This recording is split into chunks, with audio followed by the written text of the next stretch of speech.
A'udzubillahi minasyaitonirrajim. Bismillahirrahmanirrahim. Assalamualaikum warahmatullahi wabarakatuh. Innal hamdalillah nahmaduhu wa nasta'inu wa naghfiru wa na'udzubillahi min syururi anfusina wa min sayyiati a'malina may yahdihillahu fala mudhillalah wa may yudhlil fala hadiyalah. Asyhadu an la ilaha illallah wahdahu la syarika lahu wa asyhadu anna Muhammadan abduhu wa rasuluh. Allahumma sholli ala Muhammad wa ala ali Muhammad kama sholaita ala Ibrahim wa ala ali Ibrahim wa barik ala Muhammad wa ala ali Muhammad kama barakta ala Ibrahim wa ala ali Ibrahim fil alamina inna hamidum majid. Alhamdulillahirabbil alamin. Bapak Ibu sekalian, pagi hari ini kita masih tetap diberikan kenikmatan rezeki, kenikmatan hidayah, kenikmatan kesehatan, kasih sayang Allah terus melimpah ke dalam diri kita dan keluarga kita tanpa terhenti sedikit pun, tanpa terhenti sekecapan mata pun. Marilah, oleh karena itu marilah Bapak Ibu sekalian, kita terus bersyukur kepada Allah Subhanahu wa taala atas nikmat-nikmat yang telah diberikan kepada kita semuanya. Bapak Ibu sekalian yang dirahmati Allah, sholawat dan salam tentunya kita aturkan juga kepada Nabi Agung kita Nabi Muhammad Sallallahu Alaihi Wasallam, pada para keluarganya, kepada para sahabatnya, dan kepada para umatnya yang setia mengikuti ajarannya sampai akhir zaman nanti. Mudah-mudahan Bapak Ibu sekalian, anak cucu kita dan dzurriyyat kita nanti tetap mendapatkan fadilah syafaat dari Nabi kita Nabi Muhammad Sallallahu Alaihi Wasallam di akhir zaman nanti. Amin, amin, amin ya robbal alamin. Bapak Ibu sekalian yang dirahmati Allah, pada pagi hari ini saya akan meneruskan sharing saya tentang kisah-kisah para nabi yang ada di dalam Al-Quran.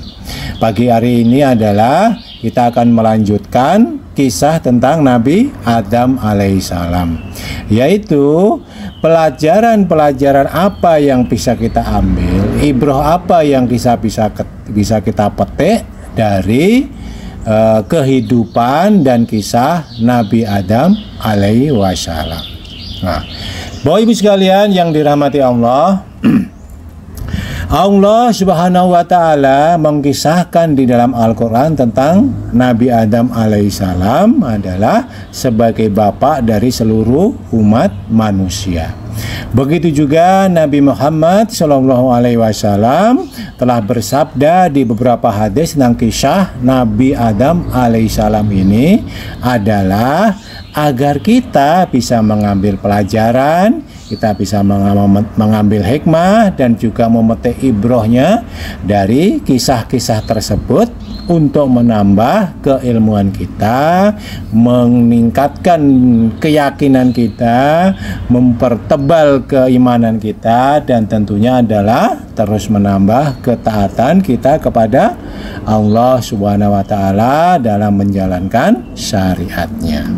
Bapak Ibu sekalian yang dirahmatin Allah, pelajaran pertama yang bisa kita petik di sini adalah bahwa dari kisah Nabi Adam itu adalah orang yang paling mulia di antara kita semua umat manusia di sisi Allah Subhanahu wa taala. Kita paham adalah orang yang paling bertakwa. Pelajaran ini bisa diambil dari firman Allah Subhanahu wa taala di dalam surat Ali Imran ayat 59. A'udzu billahi minasyaitonir rajim. Inna mathala Isa indallahi kamathali Adam khalaqahu min turabin tsumma qala lahu kun fayakun. Sesungguhnya perumpamaan Nabi Isa di sisi Allah seperti perumpamaan Nabi Adam. Allah menciptakan Nabi Adam dari tanah, kemudian Allah berfirman kepadanya, kun, jadilah, maka dia pun jadi. Bapak Ibu sekalian, kemudian di dalam surat Ar-Rum ayat ke-20 Allah Subhanahu wa taala berfirman, A'udzubillahi minasyaitonirrajim wa min ayatihi an khalaqakum min turabin tsumma idza antum basyarun tantashirun. Dan di antara tanda-tanda kebesaran Allah adalah Allah menciptakan kalian bermula dari tanah. Kemudian tiba-tiba kalian menjadi manusia yang berkembang biak. Rasulullah Shallallahu Alaihi Wasallam bersabda dalam hadis yang dikeluarkan oleh Abu Ya'la, yaitu sesungguhnya Allah menciptakan Adam dari tanah, kemudian Allah jadikan dia menjadi tanah liat. Pesannya di sini adalah bahwa Al-Quran dan Al-Hadis mengabarkan bahwa Nabi Adam alaihissalam itu diciptakan dari tanah. Nah, dan kita semua manusia adalah anak cucu Nabi Adam alaihissalam. Ada pesan yang penting yang disebutkan, yaitu Nabi Adam alaihissalam adalah Abul Bashar, bapak semua manusia, diciptakan dari tanah, dan pokok asal dari manusia semuanya adalah dari tanah. Maka tidak boleh bagi siapapun, gitu ya, tidak boleh bagi kita semua manusia yang mukmin tentunya, yang sangat dicintai Allah ini, untuk menyombongkan diri dengan garis keturunan, ya. Karena tingkatan manusia manapun yang lebih utama, mana yang kurang dari itu dan seterusnya, antara anak cucu Adam tidak terwujud kecuali adalah karena ketakwaannya. Bapak Ibu sekalian, hal tersebut ditegaskan oleh Allah Subhanahu wa taala dalam firman-Nya di surat Al-Hujurat ayat 13. A'udzubillahi minasyaitonirrajim. Inna akramakum indallahi atqakum. Innallaha alimun Khabir. Sesungguhnya yang paling mulia di antara kalian, di antara kita semua ini di sisi Allah Subhanahu wa taala adalah orang yang paling bertakwa kepada Allah Subhanahu wa taala. Sesungguhnya Allah Maha mengetahui lagi Maha mengetahui. Nah, Bapak Ibu sekalian, tiga hikmah kisah yang bisa kita petik atau kita ambil dari kisah Nabi Adam alaihissalam ini, dan tentunya bisa kita laksanakan sebagai panutan, pedoman sebagai panutan kepada kita dalam kehidupan kita sehari-hari. Di antaranya adalah sifat kejujuran dari Nabi Adam alaihissalam, ya. Sifat kejujuran dari Nabi Adam alaihissalam. Setiap perbuatan itu pasti ada balasannya. Kisah Nabi Adam alaihissalam bisa kita jadikan contoh kepada keluarga kita tentunya mengenai sikap untuk menahan diri. Seperti yang kita ketahui bahwa dalam kitab suci Al-Quran disebutkan bahwa Nabi Adam alaihissalam dan ibunda Siti Hawa diturunkan dari surga ke bumi adalah karena salah satunya melanggar larangan yang sudah diperintahkan oleh Allah Subhanahu wa taala. Namun Bapak Ibu sekalian, ini juga bisa menjadi pengingat bagi kita semua bahwa setiap perilaku yang baik maupun perilaku yang buruk itu akan mendapatkan akibat dan kita harus mempertanggungjawabkannya. Yang baik tentunya akan mendapatkan pahala, yang tidak baik atau yang maksiat tentu kita harus pertanggungjawabkan dan kita akan mendapatkan siksa nanti.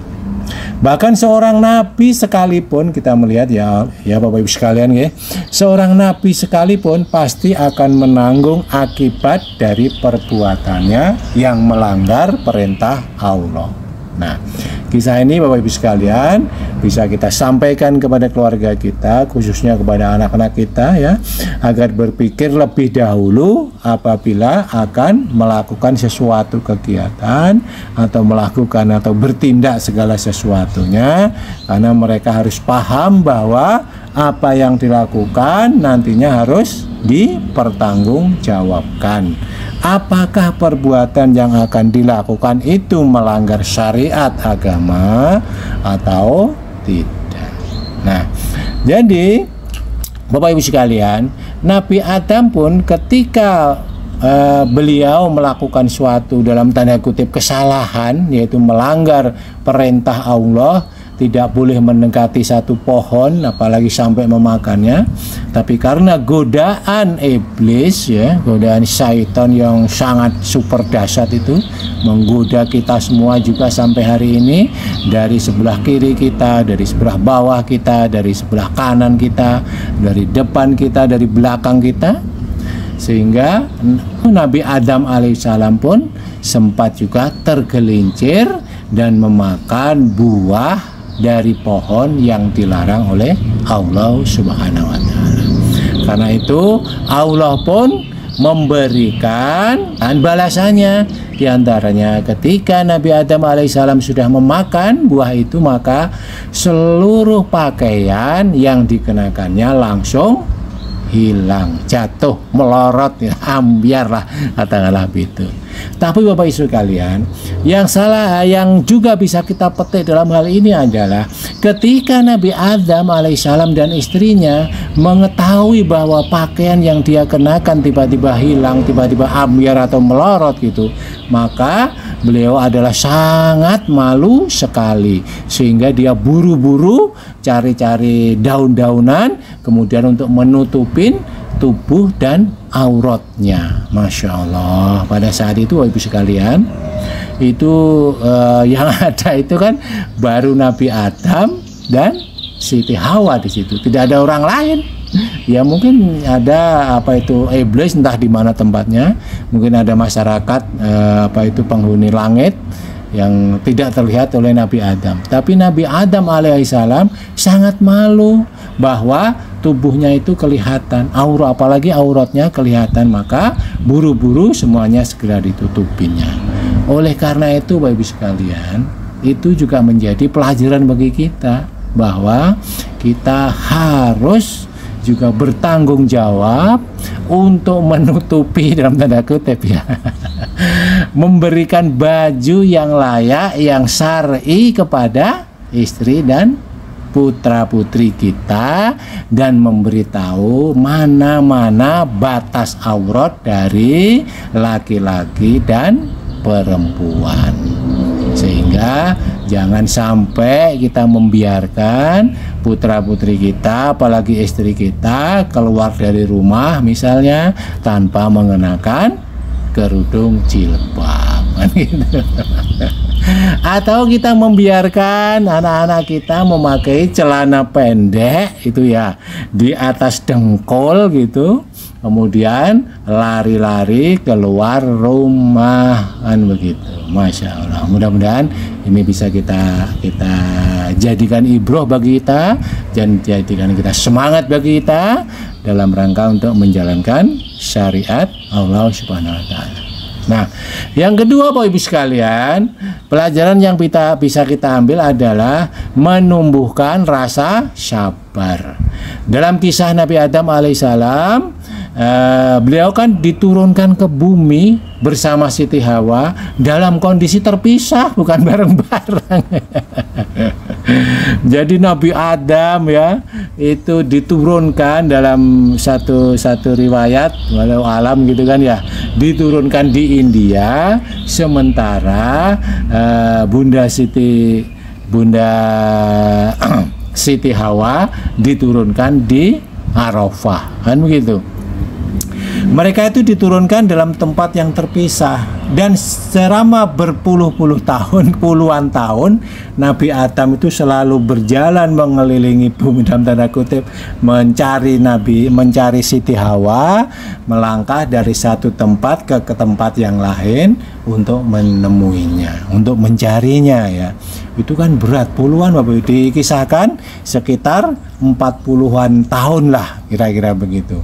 Baru kemudian tentunya Bapak Ibu sekalian, di situ Nabi Adam itu ketika berjalan mencari Bunda Siti Hawa itu selalu mendawabkan doa ya, doa permohonan maaf, mohon maaf kepada Allah, bertaubat kepada Allah, dan doa-doa yang juga disampaikan di dalam Al-Quran ya. Bapak Ibu sekalian yang dirahmati Allah, doa Nabi Adam yang sangat familiar bagi kita dan cukup terkenal kan ya, yaitu di dalam surat Al-A'raf ayat 23. A'udzu billahi minasyaitonir rajim. Qala rabbana dzalamna anfusana wa illam taghfir lana wa tarhamna lanakunanna minal khasirin.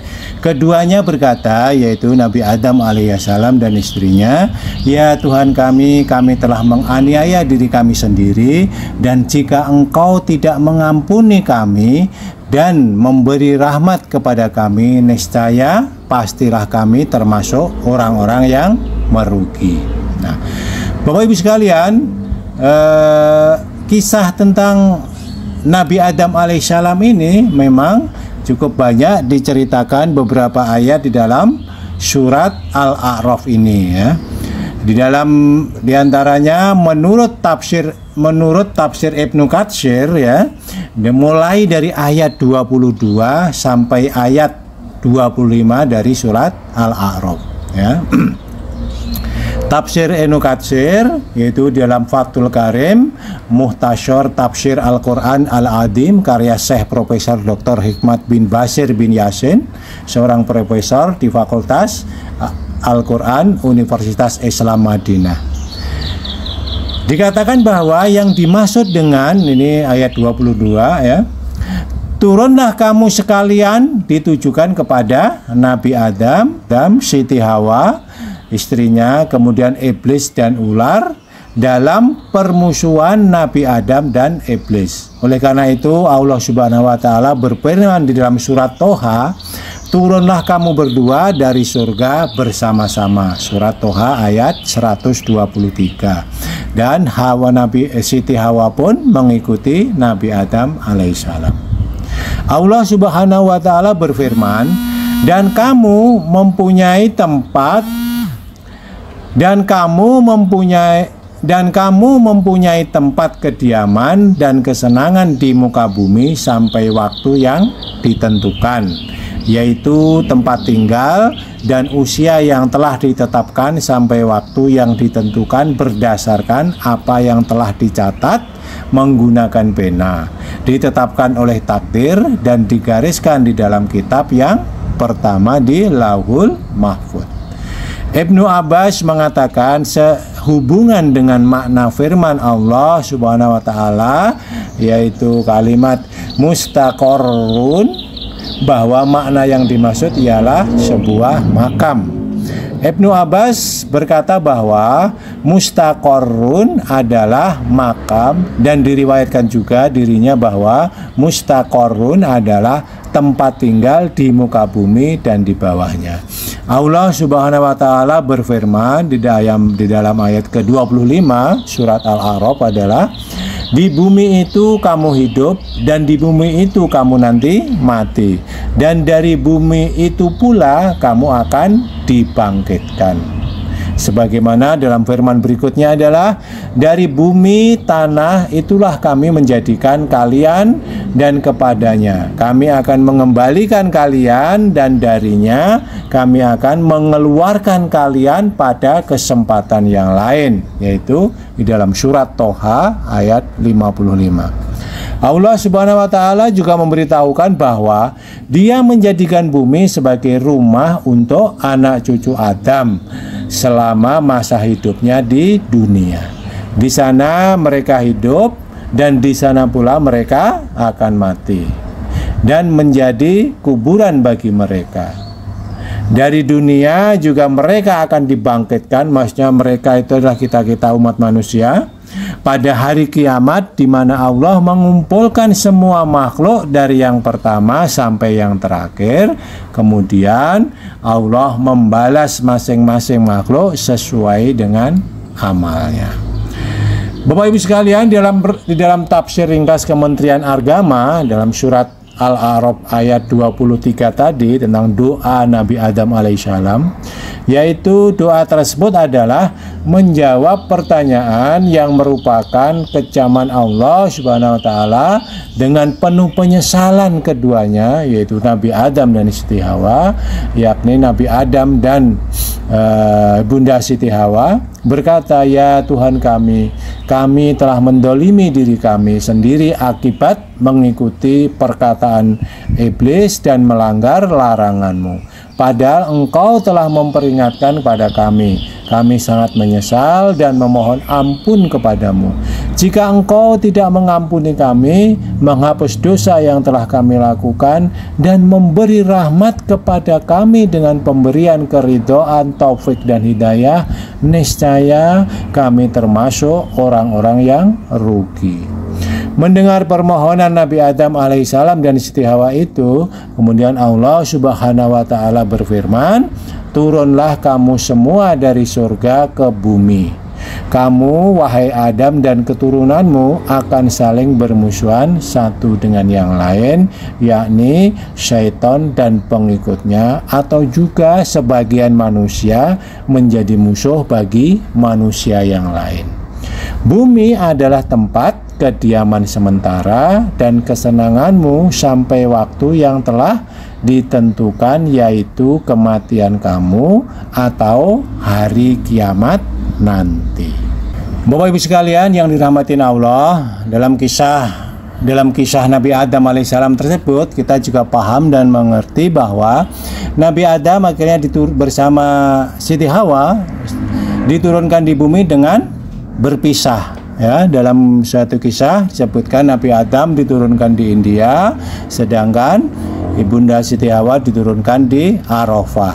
Selama 40 tahun Nabi Adam terus berjalan mencari Ibunda Siti Hawa.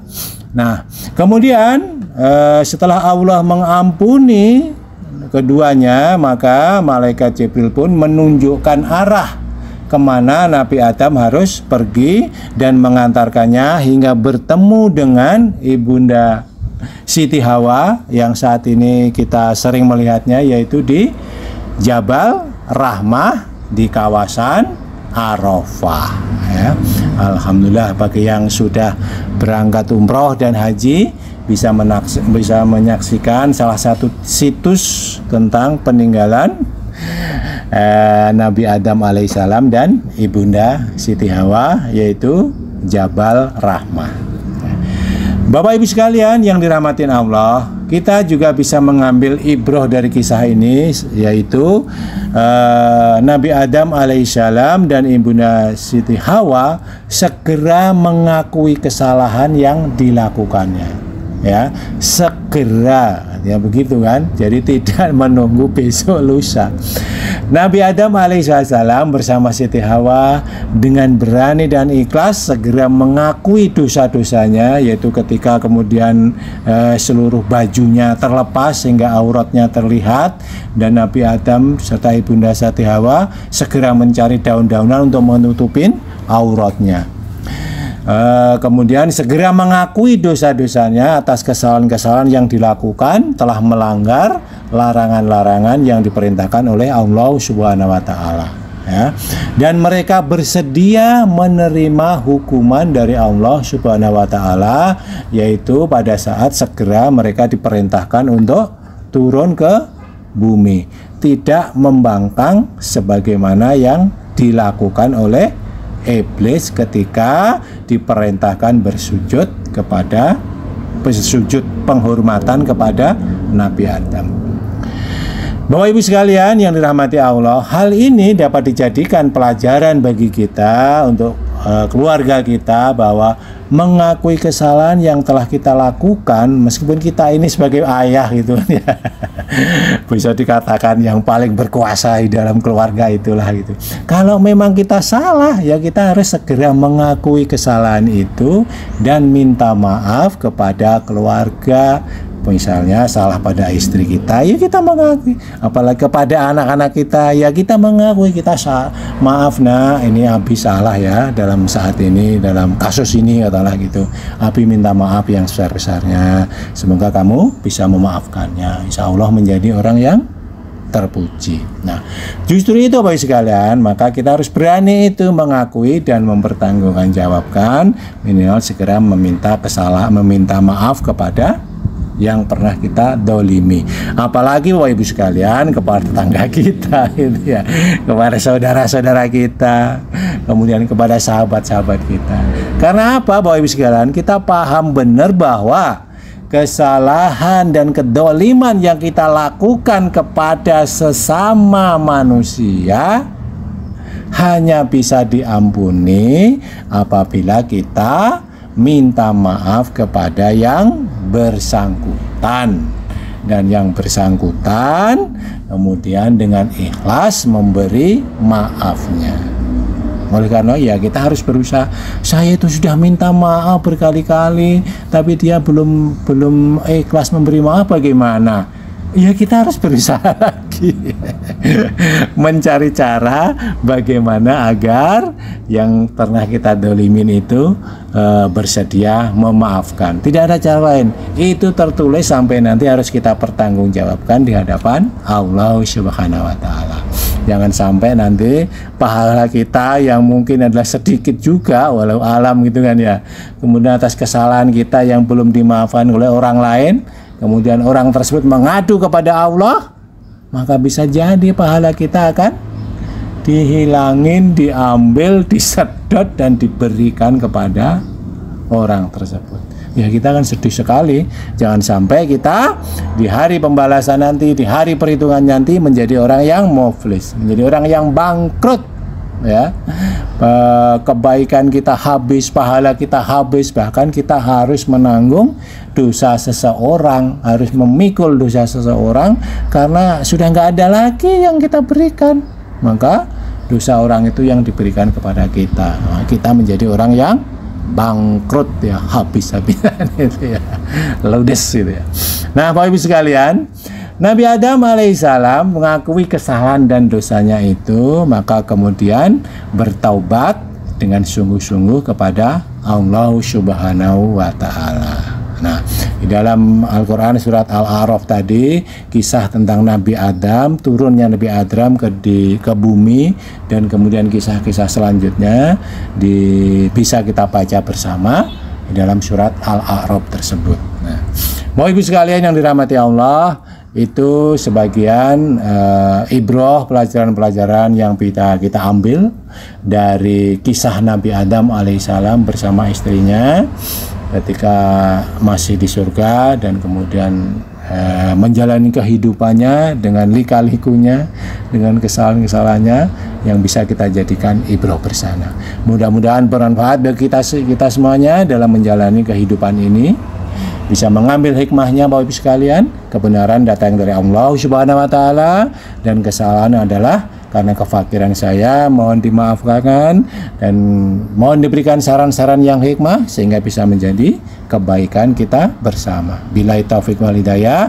Wassalamualaikum warahmatullahi wabarakatuh.